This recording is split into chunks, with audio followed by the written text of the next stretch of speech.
What's going on, guys? Welcome back to the channel, and today we've got a slightly different video. We're going to be looking at the team lineups and we're going to be talking about my final trades. Now, the main reason I've actually sort of set this video up is because it seems like every week I do my trades on the Sunday or the Monday whenever the round finishes, and then by the time I actually get to the Thursday or Friday, I always have different trades. So I thought, you know what, I may as well give you guys another video, discuss the team lineups and just show you my final trades, because obviously a lot of things change when the actual teams get announced. So looking at West Coast Richmond, Greg Clark's obviously the big in. Jeremy McGovern is also somewhat relevant. I still probably wouldn't be trading in McGovern.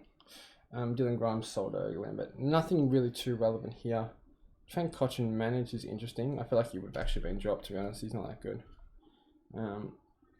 Anyway, moving on. Nothing too relevant here either. Sean Darcy injured. It's a shame. Anyone that has him probably got to trade him. He's just too injury prone, unfortunately. Matt DeBoer's the Medi sub. Cooper Hamilton. I'm not actually sure what he is. Let's have a look.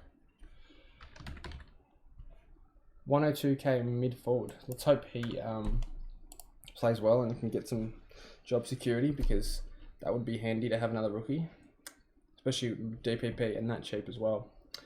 Viney in, and then a few outs with the protocol, obviously. Jackson Callow in for Hawthorn. How much is he? 123k forward. Okay, cool. Paddy Ryder in, Ron Marshall out, Jack Hayes out, Tom Campbell in, Lockie Jones doing one job for Port.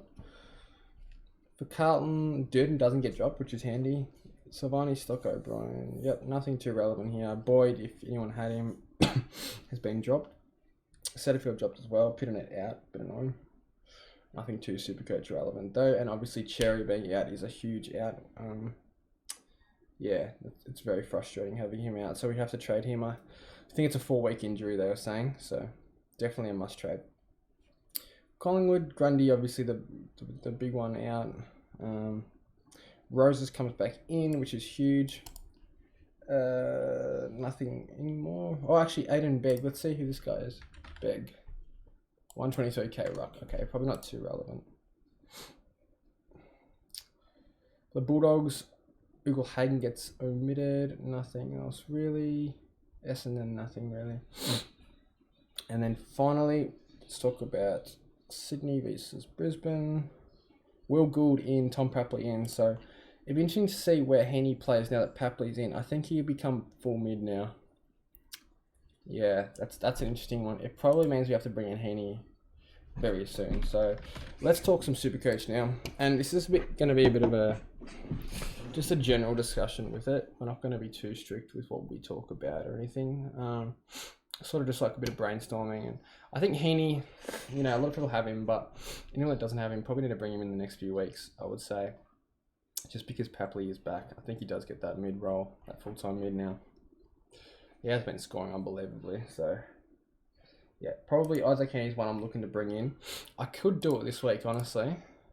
It's either him or Petrarca, and I'm actually starting to lean towards Heaney, so I'll show you guys my trades real quick. So this is what we started with.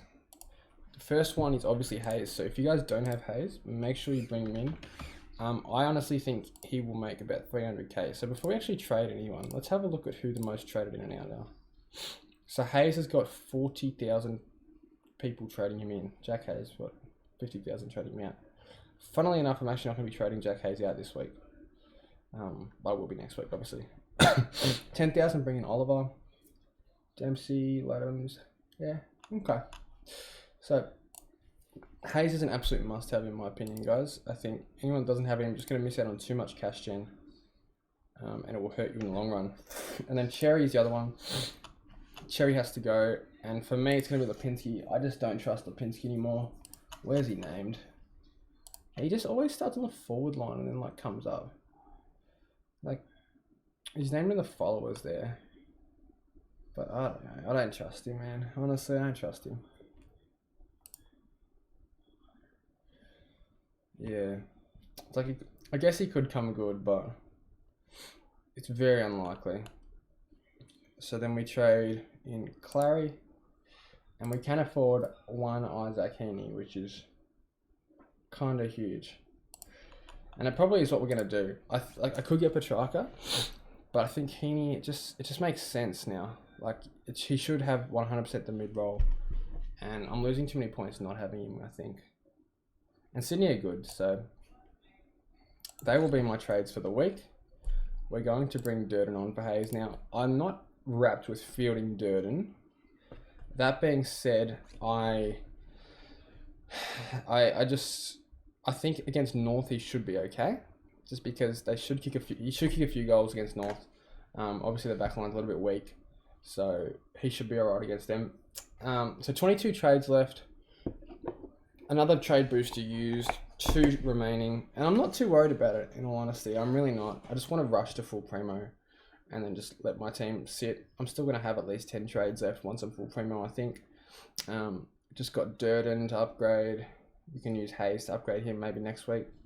And O'Driscoll. Brayshaw's got to go probably next week too. So yeah, we'll obviously sub Fruson. So let's talk some captain, vice captain options. So it feels like we have most of them now. So I think teams have been going big against Hawthorn. So last week Mills went really big. And I think we're going to chuck the vice on Oliver and the captain on McRae. Oliver's in red hot form. The other one we could do is Patrick Cripps against North. That's also tempting. I think the thing with Carlton and the thing with Melbourne is Cripps probably gets tagged 9 times out of 10 if they're going to tag, whereas Oliver will never get tagged just because they have Petrarca, I think. I think they always tag Petrarca over Oliver, so...